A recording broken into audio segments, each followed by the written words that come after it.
चलिए मंत्र पाठ जी। ओम सहना भवतु सहनौ भुनक्तु सह वीर्यं करवावहै तेजस्विनावधीतमस्तु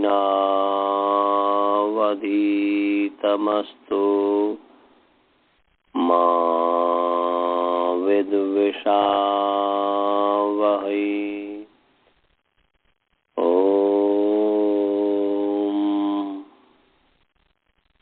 येन धौता गिरः पुंसां विमलैः शब्दवारिभिः तमश्चाज्ञानजं भिन्नं तस्मै पाणिनये नमः। वाक्यकारं वरुरुचिं भाष्यकारं पतञ्जलिं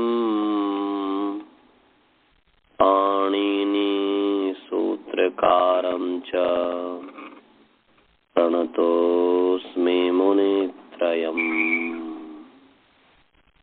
ओम शांति शांति शांति। चलिए जी, सभी को सादर नमस्ते। आइए आप सभी का जो है प्रथमावृत्ति कक्षा में स्वागत है। हमारा जो है प्रथमावृत्ति जो कक्षा 9 धातु लोप आर्ध धातु के यह चल रहा था। इसमें हम जो है लो लू वह की सिद्धि कर रहे थे। इसमें हमने लो लू लो लू या जो है लो लू या अच जो है यहाँ पर यंगोची च से जो है यंग जो है यंग के सामर्थ्य से यंग जो है पास में है, इसीलिए अच जो है यहाँ पर प्रत्यय लिया जाएगा यंग के कारण। यंग साहचर्यात, यंग साथ में पढ़ा हुआ है इसलिए यंग जो है प्रत्यय है, तो उसके साहचर्य से यहाँ पर अच जो लेंगे वह प्रत्यय ही लेंगे। एक कल भी मैंने बताया था। इसलिए अच का अर्थ है अजादौ प्रत्यये परतः।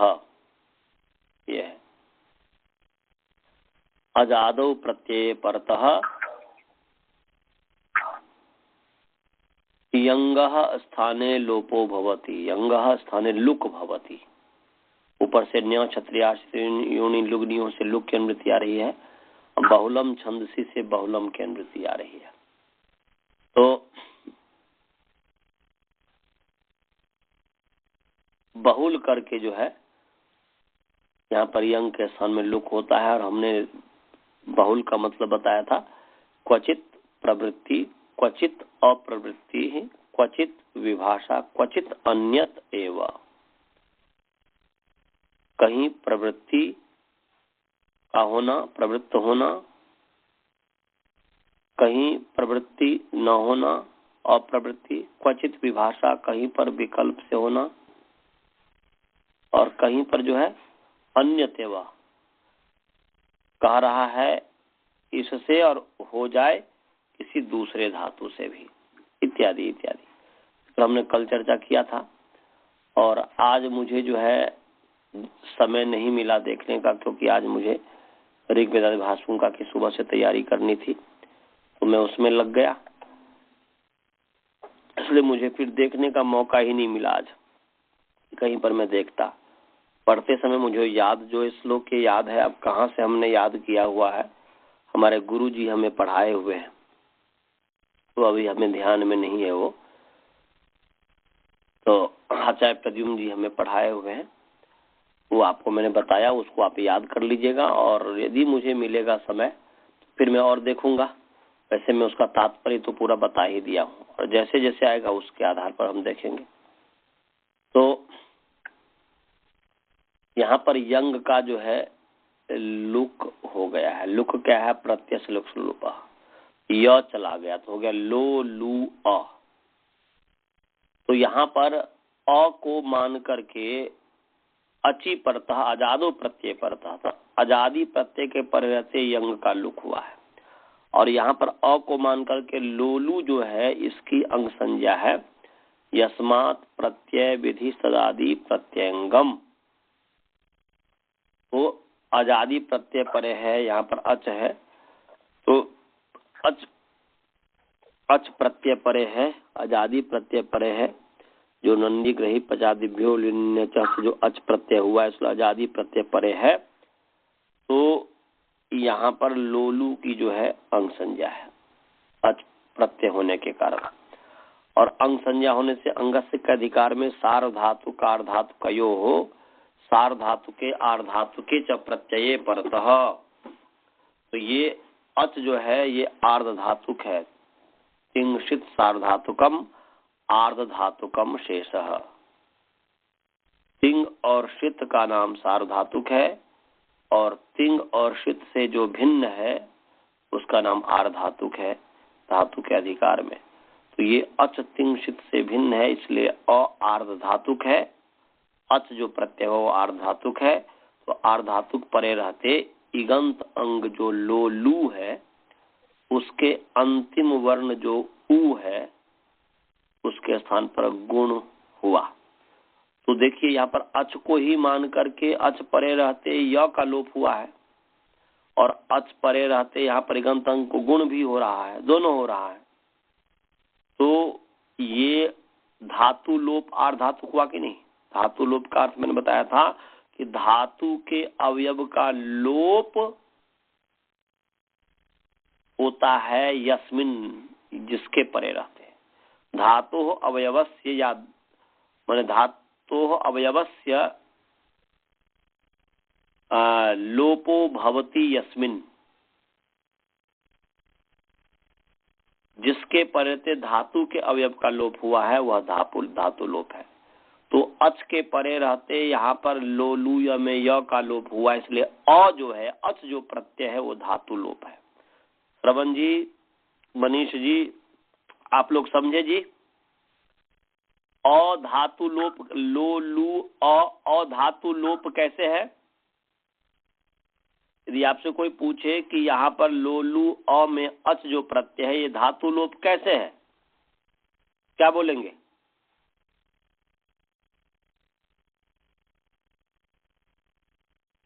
बस बौक हो गया, गूंगा हो गया। यहाँ पर लोलू अ जो है तो अ धातु लोप कैसे है जी? बोलो बालबोध, बालबोध, बोलो बोलो, ठीक कर रहे हो। ये धातु लोप य का लोप हुआ है, किसके परे रहते, किसको निमित्त मान करके य का लोप हुआ है?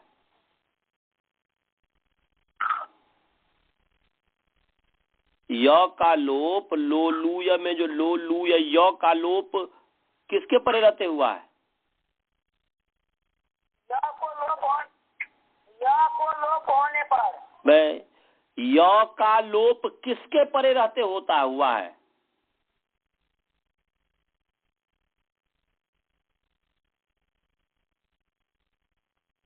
य का लोप किसके परे रहते हुआ है? अच को निमित्त मान के। हाँ, तो अच को निमित्त मान के यंगोचिचा क्या कहता है? यंगोचिचा तो यही कहता है कि अची पड़ता यंग स्थाने लोप लुक भवती, माने यंग का लोप होता है, यंग के स्थान में लुक आदेश होता है। तो अच परे रहता, अजादी प्रत्यय परे रहते, तो अजादी प्रत्यय यहाँ पर अ है, तो अजादी प्रत्यय परे रहते यहाँ पर य का लुक हुआ है कि नहीं? अजय लो लूय में य का लोप अजादी प्रत्यय जो अ है उसके परे रहते हुआ है कि नहीं? चलो नहीं समझ में आएगा तुमको,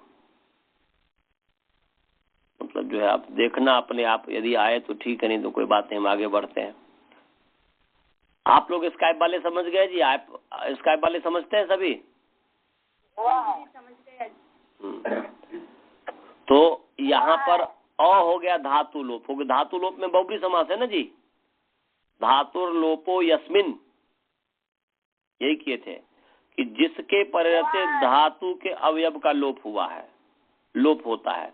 तो यहाँ पर अजादि प्रत्यय के परिवर्ते धातु के अवयव का लोप हुआ है, तो इसीलिए अ है धातु लोप।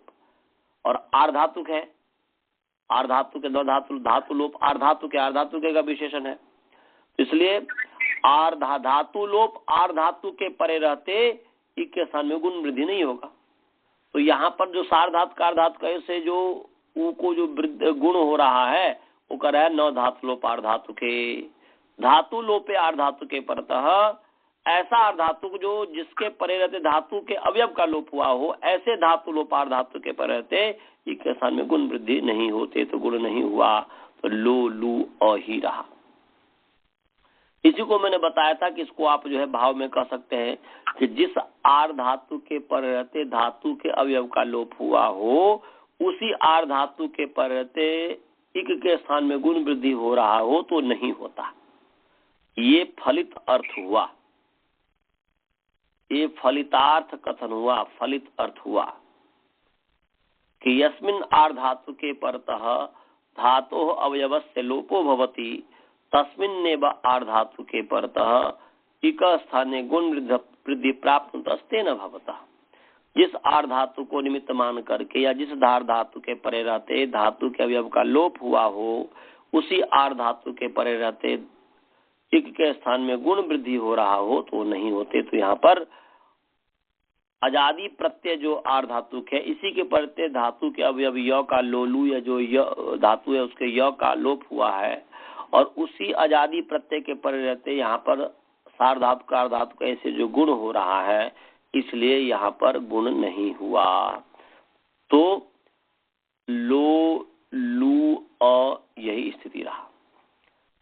अब इसी स्थिति में यहाँ पर क्या प्राप्त है जी, इको एनर्जी प्राप्त है कि नहीं? यहाँ पर इको एनर्जी लग रहा कि नहीं लग रहा जी वासुदेवन जी? लग रहा है, क्योंकि इक स्थान से अति संहितायाम, तो अच परे है, संहिता है ही और इक है ही, उसके स्थान पर यन प्राप्त हो रहा है। और इसके साथ साथ जो है एक सूत्र है अतिष्णु धातु भ्रुवाम योरी अंगु भंगौ, क्या है जी? अतिष्णु धातु भ्रुवाम योरी अंगु भंगौ से इसे उभंग भी प्राप्त है। अतिष्णु धातु भ्रुवाम योरी अंगु भंगौ जो है ये जो है अंग कार्य है, और इको नची जो है वर्ण कार्य है। तो एक परिभाषा है वर्णाद अंगम बलीय, क्या है परिभाषा जी? वर्णाद अंगम बलीय। वर्णाद अंगम बलीय, वर्ण कार्य से अंग कार्य बलवान होता है। तो यहाँ पर जो अंग कार्य है वह बलवान हो गया, तो वह कमजोर हो गया, इको नची नहीं लगेगा।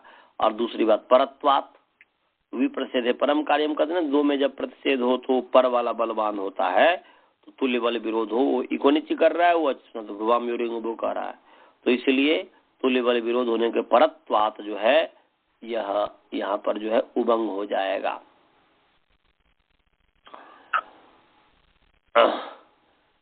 तो निकालिए सूत्र 6-4-77 नंबर सूत्र है अतिष्णु धातु भ्रुवाम योरी अंगु भंगौ 6-4-77 6-4-77।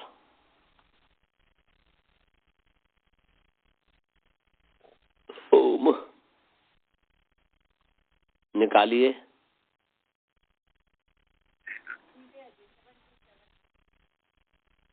मैंने क्या बोला? पता नहीं चला, 6477 में मिल गया। अच्छा 6477 में मिल गया जी। तो अतिष्णु धातु भ्रुवाम योरी अंगु भंगौ,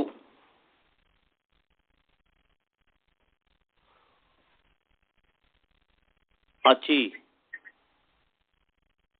ये जो है पहले पदच्छेद करते हैं विभक्ति। हाँ जी, 6×4=77 है। तो इसका मैं पदच्छेद कर रहा हूँ, पदच्छेद और विभक्ति। अच्छी चकारांत पुंलिंग अच शब्द सप्तमी विभक्ति एक वचन। और स्नु धातु भ्रुवाम, स्नु धातु भ्रुवाम।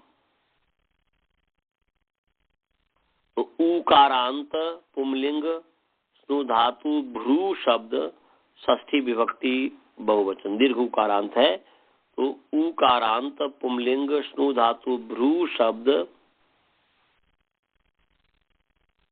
षष्ठी विभक्ति बहुवचन। और व्योह, व्योह उकारांत, व्योह जो है ये उकारांत है। उकारांत पुंलिंग यू शब्द, क्योंकि इको नीचे हो जाएगा ना, इको य हो जाएगा और उ हो जाएगा। तो उकारांत पुंलिंग यू शब्द षष्ठी विभक्ति एक वचन। यू का ही व्यूह बनेगा कि नहीं, षष्ठी विभक्ति द्विवचन। एक वचन में बोल दिया, गलत बोल दिया प्रमाद से। ये षष्ठी विभक्ति द्विवचन है। उकारांत पुंलिंग यू शब्द षष्ठी विभक्ति द्विवचन। और है इयंगु वंगौ, इयंगु वंगौ नकारांत पुंलिंग इयंगु वंग शब्द प्रथमा विभक्ति द्विवचन। फिर मैं बोल रहा हूँ एक बार और पूरा पदच्छेद विभक्ति। अच्छी चकारांत पुंलिंग अच शब्द सप्तमी विभक्ति एक वचन। स्नु धातु भ्रुवाम उकारांत पुंलिंग स्नु धातु भ्रू शब्द षष्ठी विभक्ति बहुवचन। व्योह उकारांत पुंलिंग यू शब्द षष्ठी विभक्ति द्विवचन। और इयंगु वंगौ नकारांत पुंलिंग इयंगु वंग शब्द प्रथमा विभक्ति द्विवचन।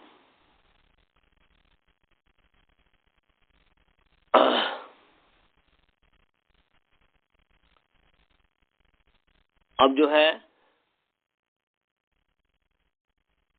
समास करते हैं। स्नु धातु भ्रुवांग में समास है, व्योह में समास है, इयंगु वंगो में समास है। स्नु धातु जो है स्नुश्च धातुश्च भ्रूश्च।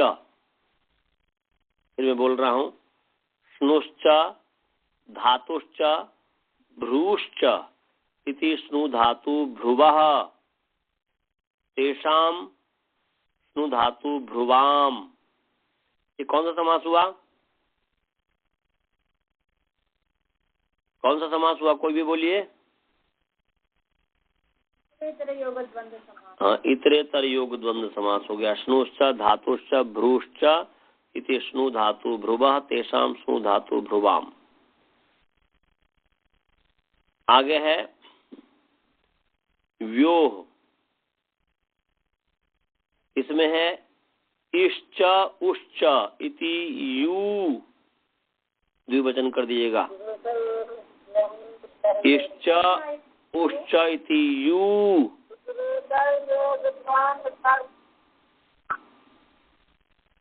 अच्छा, मेरी आवाज देर से सुनाई देती है क्या जी? हेलो, ऐसा लग रहा है गुरुकुल में मेरी आवाज देर से सुनाई देती है।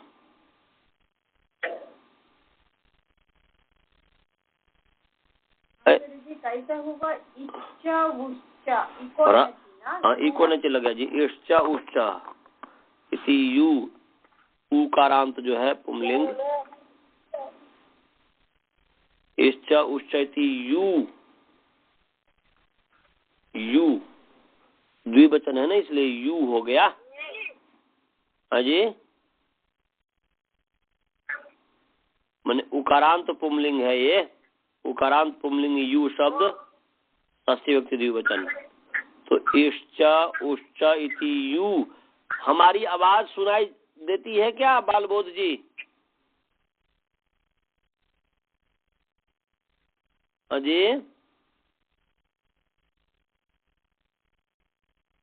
हेलो,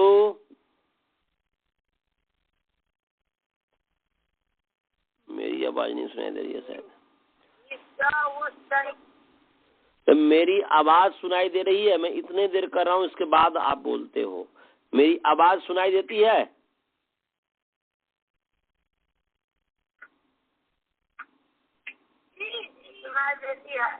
तो आप इतने देर में क्यों बोल रहे हो, जवाब देते हो? तो इतने देर में आवाज क्यों करते हो, इतने देर में क्यों बोलते हो फिर? हाँ जी,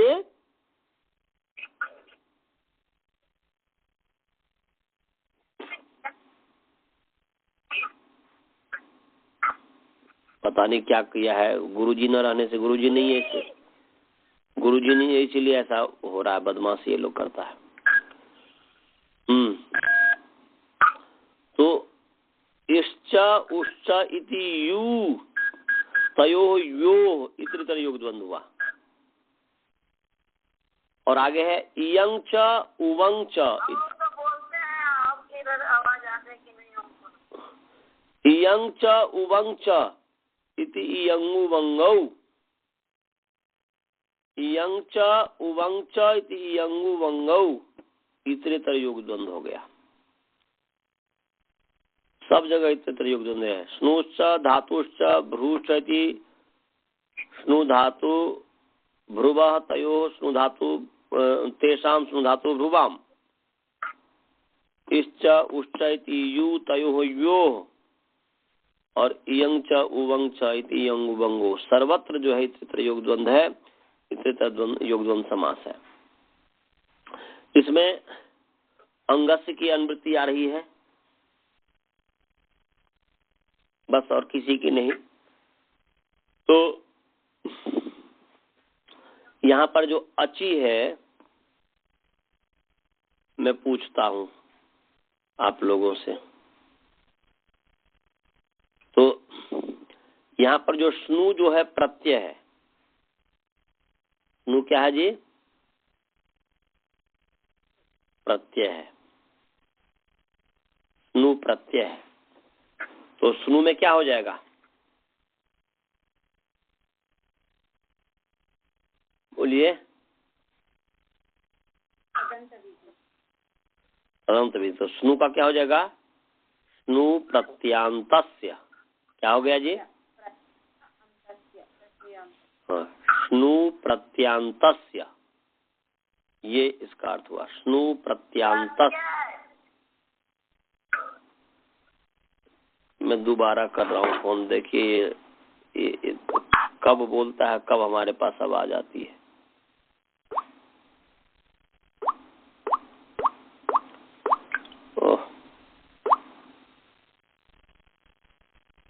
तो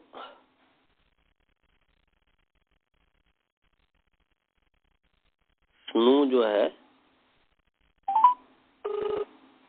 स्नु जो है प्रत्यय है, इसलिए हो गया स्नु प्रत्यांतस्य। और ये जो धातु है ना, धातु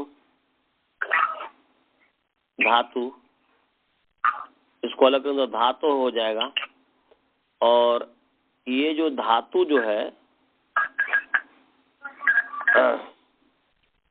यो जो शब्द है, यो जो षष्ठी द्विवचन है, उसका धातु के साथ संबंध है।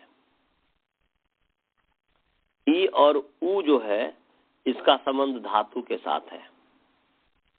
धातु जो है विशेषण है, यू जो है, सॉरी मैं गलती बोल दिया, धातु जो विशेष्य है और यू जो है विशेषण है। यू का ही षष्ठी यो है और उसमें ई और उ है। तो यहाँ पर भी तदंत विधि हो जाएगी, होगी कि नहीं? तो ई का क्या हो जाएगा? ई अक्षरस्य वा न, ई वर्णांतस्य तदंत विधि हो गई ना जी? हाँ, ई वर्णांतस्य। और उ का मतलब क्या हुआ? वर्णांतस्य धातोः, माने इवर्णांतस्य उवर्णांतस्य च धातोः, माने यो का जो संबंध है धातु के साथ है। तो आप कहेंगे भ्रू जो है, भ्रू भी तो उवर्णांत है, तो वो आप इसके साथ धातु के साथ इसको क्यों आपने किया? और स्नु भी जो है उवर्णांत है, भ्रू भी उवर्णांत है, तो यो का संबंध आपने धातु के साथ ही क्यों किया? आप प्रश्न पूछ सकते हैं कि नहीं जी? ये प्रश्न हो सकता है कि नहीं कि आपने यो का संबंध धातु के साथ ही क्यों किया, भ्रू के साथ और स्नु के साथ क्यों नहीं किया? प्रश्न समझ में आया सभी को? इसका क्या उत्तर हो सकता है, कौन बता सकता है? बहुत ही वैसे सरल है, मैंने प्रश्न तो पैदा कर दिया। वर्णांत में वो ई और वो अंत वाले धातु, इधर भ्रू तो धातु है, अंत वाले धातु, भ्रू धातु तो है नहीं, भ्रू शब्द है, भ्रू शब्द है, प्रातिपदिक है, और स्नु प्रत्यय है। मने यो जो है इसका संबंध धातु के साथ ही क्यों? यो द्विवचन है, स्नु उवर्णांत है, भ्रू भी उवर्णांत है, तो इस यो का संबंध हम स्नु और भ्रू के साथ क्यों न करें, धातु के साथ ही क्यों करें? का उत्तर क्या होगा? बोलिए, लगाइए तेल बुद्धि। स्वाति है क्या? स्वाति जी बताइए क्या होगा इसका उत्तर? अच्छा जी, मैं भी सोच रही हूँ। सोचिए, और गुरुकुल वाले भी सोचो जी। माने यो का संबंध धातु के साथ क्यों, स्नु और भ्रू के साथ क्यों नहीं? यदि भ्रू धातु नहीं है तो यो, ये थोड़े करे कि यो धातु है, ऐसा थोड़े करे। यो तो षष्ठी व्यक्ति द्विवचन है, तो इसका संबंध आप जो है स्नु के साथ क्यों नहीं कर रहे हैं, भ्रू के साथ क्यों नहीं कर रहे हैं? क्योंकि दोनों का स्वरूप तो एक ही है। दोनों का स्वरूप एक ही है। माने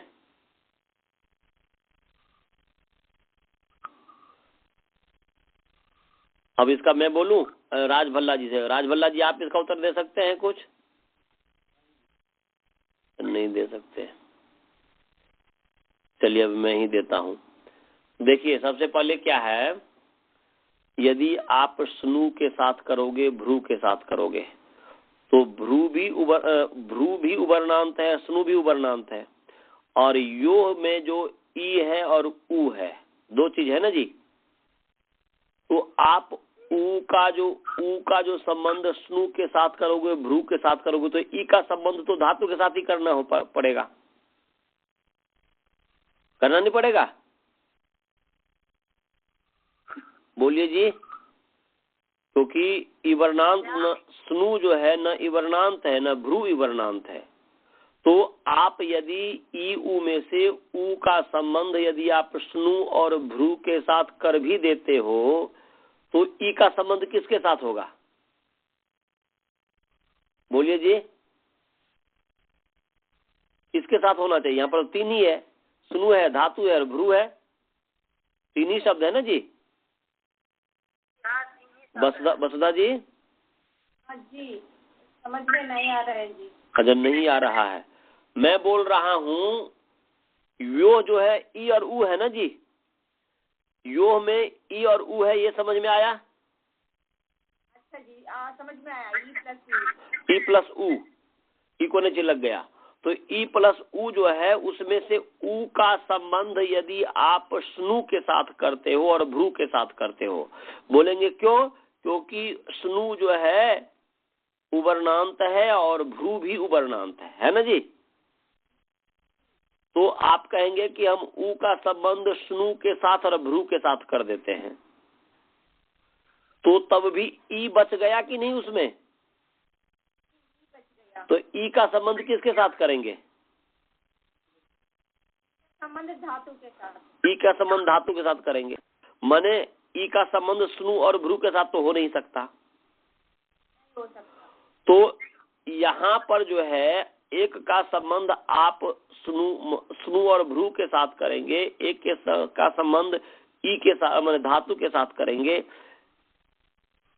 ऐसा एक तो ऐसा हुआ विधान, और दूसरा यह है कि ई का संबंध जब धातु के साथ है तो उस ई के साहचर्य से ऊ का भी संबंध धातु के साथ हो जाएगा,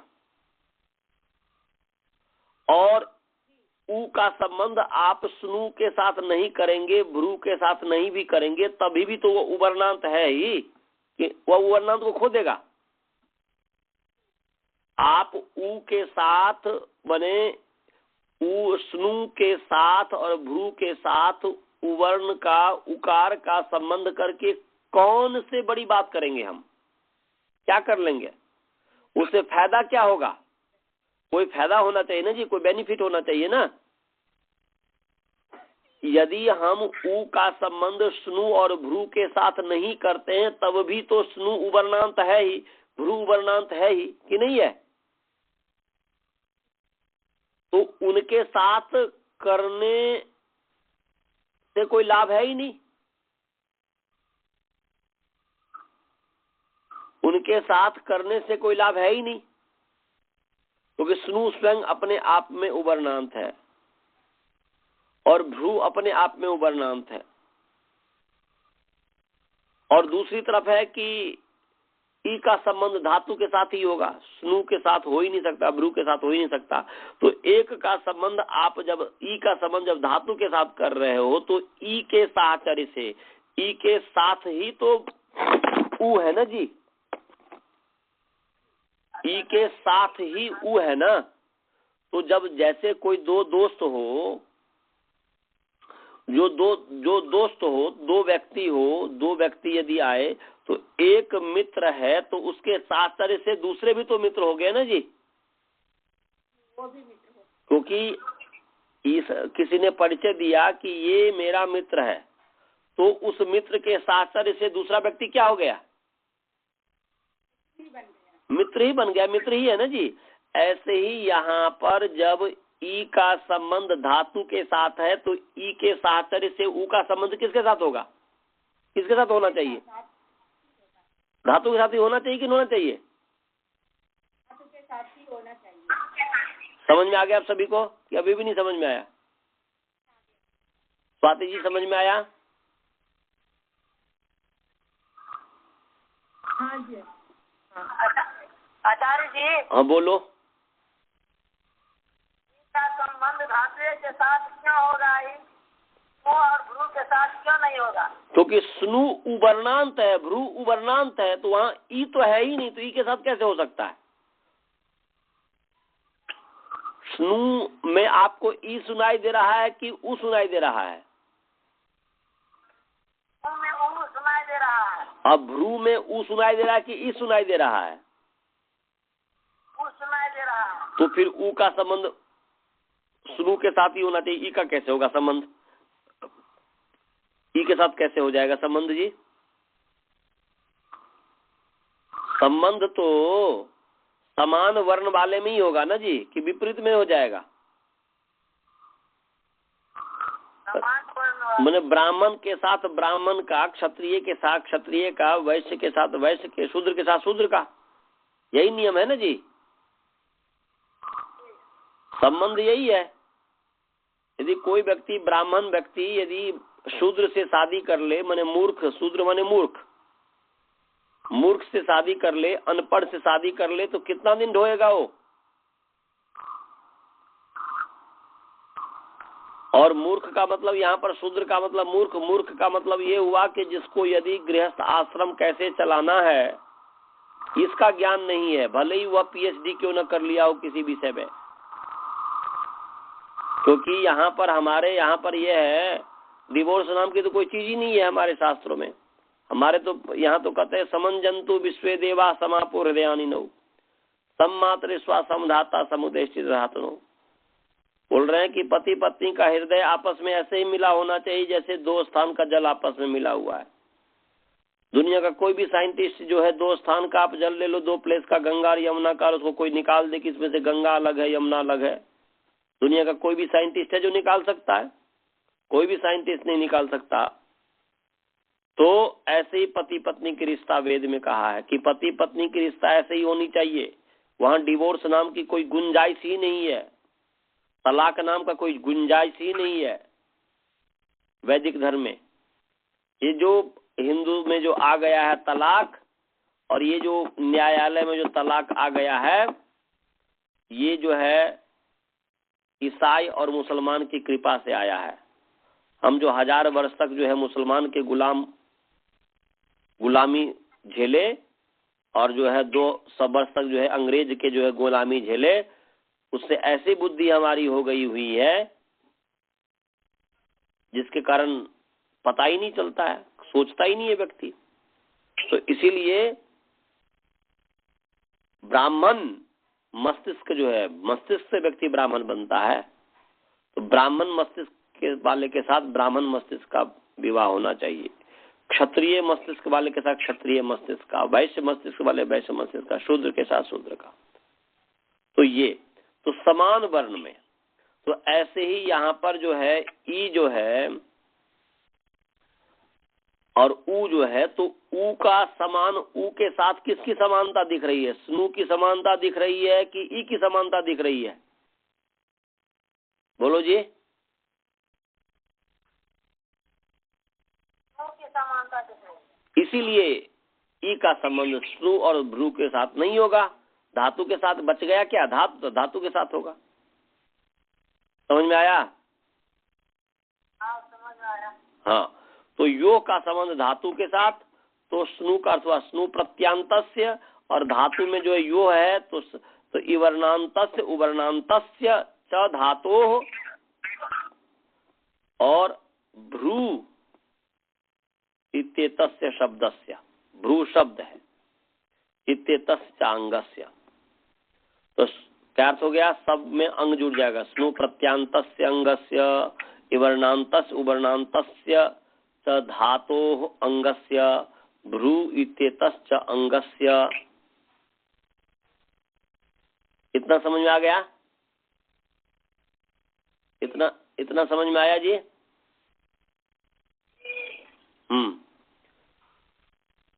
अब जो है इसमें षष्ठी है तो इसलिए स्थानीय हो जाएगा, और यहाँ पर जो है गित है, ये यंग और वंगित गित है, आगम गित है,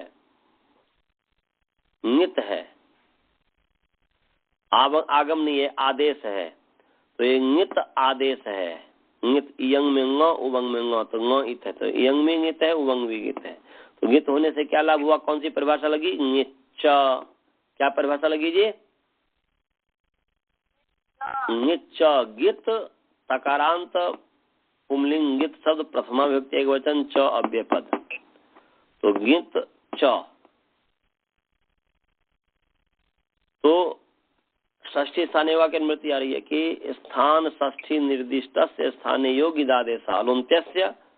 तो स्थान षष्ठी निर्दिष्ट से स्थानीय आदेश योगिदादेश सो अंतस अल स्थाने भवती। अलुंत्यस्य की भी अनुवृत्ति आ रही है इसमें। तो अंतस अल स्थाने भवती माने षष्ठी निर्दिष्ट से स्थाने यह आदेश उच्यते। यह गिद आदेश, गित आदेश ऐसा, यह गित आदेश उच्यते सह अंतस अल स्थाने भवती। ये उसका गिच्छ का अर्थ है। गिच्छ फिर मैं बोल रहा हूं कि स्थान षष्ठी निर्दिष्ट से स्थाने यह गिदादेश उच्यते स अंतस अलह स्थाने भवती। स्थान षष्ठी निर्दिष्ट के स्थान में जो आदेश कहा जाता है वह आदेश, जो गित आदेश कहा जाता है वह अंतिम वर्ण के स्थान पर होगा। यंग और उवंग है वैसे लग रहा था पहले अलुंतस परिभाषा से जो है अंतिम अल के स्थान पर, परंतु अनेकाल सित सर्वस्व, अनेकल और सित जो है सबके स्थान पर होता है। तो यंग अनेकाल है, न हटा करके यंग में इय है, उवंग में उव है, तो अनेक अल है, एक अल से अधिक अल है, तो इसलिए अनेकाल से सर्वस्व सबके स्थान पर हो रहा था। तो इसका अपवाद है निच्च, जो कि हमने पहले भी पढ़ाया हुआ होगा कि स्थान षष्ठी निर्दिष्ट से स्थानीय आदेश उच्यते योग आदेश उच्यते सो अंत अल स्थानीय भवती, वह अंतिम अल के स्थान पर होता है। तो यहाँ पर अंतस अलह ये आ गया, गिच्छ आ गया। तो अर्थ पूरा क्या बन गया? स्नु प्रत्यांतस्य क्या बोलते इवर्णांतस्य उवर्णांतस्य च धातोः अंगस्य भ्रू इत्येतस्य अंगस्य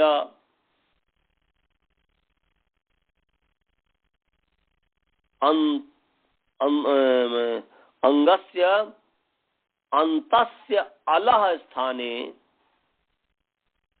यंगु वंगौ आदेशौ भवतः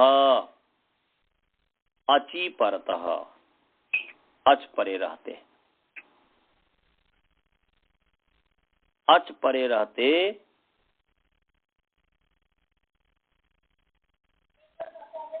ये। और अच जो है अंग है, तो अंग तभी होगा जब प्रत्यय होगा। प्रत्यय इसलिए अजादो प्रत्यय परतः ऐसा कर दीजिए। अजादो प्रत्यय परतः अची अर्थात अची परतः या अजादो प्रत्यय परतः, तो अजादी प्रत्यय मन अंग होगा ही तब जब प्रत्यय हो। प्रत्यय के तो अंग संज्ञा हो ही नहीं सकते, इसलिए प्रत्यय अपने आप आ गए। जैसे वहां पर यंगोची च में अजादो प्रत्यय किया था, ऐसे ही यहाँ पर जो है वहां तो यंग के साहचर्य से हमने कहा था अची जो है ये है। यहाँ पर अंग है साक्षात, तो अंग के से पता चलता है कि वहां पर जो है अच जो लेना है निमित्त, तो वो प्रत्यय ही लेना है। इसलिए अजादो प्रत्यय परतः ऐसा भी अर्थ कर सकते हैं कि अजादो प्रत्यय परतः स्नु प्रत्यांतस्य इवर्णांतस्य उवर्णांतस्य धातोः अंग इवर्णांतस्य उवर्णांतस्य च धातोः अंगस्य भ्रू इत्येतस्य चांगस्य अंतस्य अल स्थाने यंगु वंगौ आदेशौ भवतः। लिख लिया जी? आचार्य जी हाँ बोलिए। मेरी याद में पहले अनेक सर्वस्व के प्रसंग में कुछ भी बताए नहीं। अनेक काल से सर्व से पहले पढ़ाया होगा ना जी? नहीं, तो मेरी याद में नहीं है। अच्छा, अनेकाल सर्वस्व हमने एक बार किया जी, वाकई जी अनेकाल सर्वस्व एक बार रिप्लेसमेंट आ गया, तो नहीं मालूम किसी ने। क्योंकि हम तो अनंग जो आदेश किए हैं चेता में, हाँ चेता में अनंग, तो वहां पर हमने तो पढ़ाया है। हाँ जी। चेता की सिद्धि में जो है द्विदुसरस प्रदमसन जो अनंग आदेश होता है, तो उसमें हमने तो बताया था अलुंत्य अनेकाल से सर्वस्य निच्च सब बताया था, याद आया? चेता में तो अनंग, हाँ चेतनंग उस पर मैंने पढ़ाया हुआ है। ये चेता की जब हमने सिद्धि पढ़ाई है तो वहाँ पर पढ़ाया है, आपने देख लीजिएगा, आप सुन लीजिएगा। यदि नहीं होगा तो फिर ये कर देंगे, पढ़ाया हूँ। क्योंकि से लेकर अनंतरम चेतत्रिच इत्यादि करके हमने जो है किया हुआ है, हमने पढ़ाया है, आप देख लीजिएगा उसको। हाँ, तो अब यहाँ पर देखिए लो लू अ है, क्या है जी? लो लू अ। तो अ आजादी प्रत्यय परे है, तो आजादी प्रत्यय परे रहते ये उवर्णांत धातु है कि नहीं? लोलू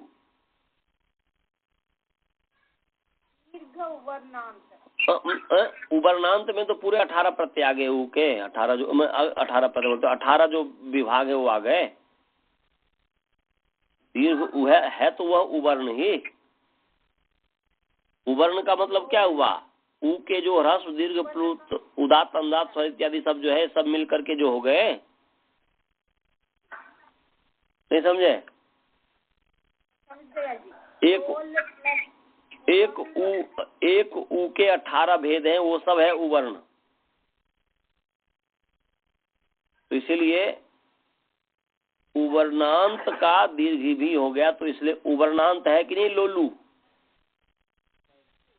तो उवर्णांत है, तो उवर्णांत अंग है, तो उवर्णांत अंग के अंतिम अल के स्थान पर ऊ के स्थान पर जो है उबंग हो जाएगा। यथा संख्यम ऐसा कीजिएगा, यथा संख्यम भी जोड़ दीजिएगा, संख्या क्रमेणा, माने इवर्णांत के स्थान पर यंग और उवर्णांत के स्थान पर उबंग। तो यहाँ पर ऊ को उबंग होगा, तो क्या हो गया, लोल उबंग अ, अनुबंध लोप करेंगे तो लोल उव अ, अब मिला दीजिए अचिन्ह संज्ञा में लो लुवा बन गया। लो लुवा की सिद्धि बन गई कि नहीं, समझ में आ गया। मैंने कहा कि ऊ को उबंग कर दीजिए, ऊ को जो है उबंग कर दीजिए, और उबंग कर दिया मैंने ऊ को अंतिमल को जो है उबंग हो गया, तो लोल उबंग अनुबंध लोप लोल उब अचिन्ह प्रत्यय लो लुव, क्या हो गया, लो लुव अ, ऐसा हो गया।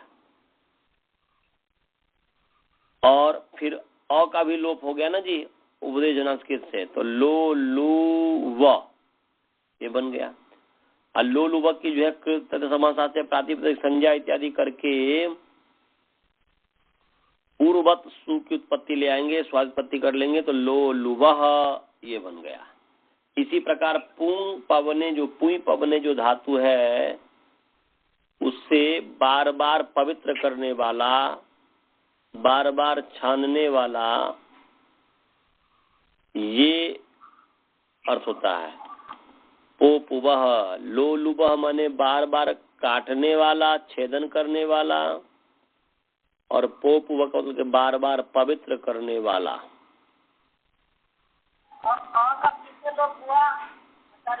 उपदेश जनास्कृत से और किसे लोप होगा, उबंग में ग का लोप हो गया, हलंत्यम से ऊ का माने इत संज्ञा हुई, हलंत्यम से ऊ की संज्ञा हुई, उपदेश जनास्कृत से फिर तस लोप तो उब हो गया, और फिर अ मिला दीजिए अच वाला, तो लो लुवा हो गया कि नहीं हो गया।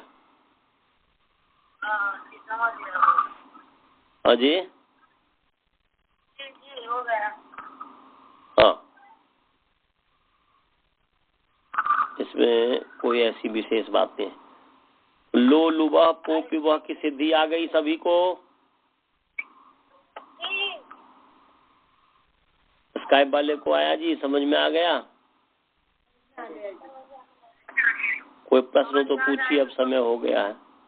अब जो है उसके आगे जो है मरी मृज सरीसृप की सिद्धि है, तो वो तो अब कल पढ़ाएंगे इस पर, क्योंकि अभी तो होगा नहीं जो कि पूरा पढ़ा दूं। कोई यदि प्रश्न हो, पीछे वाला प्रश्न हो या कुछ हो तो पूछिए।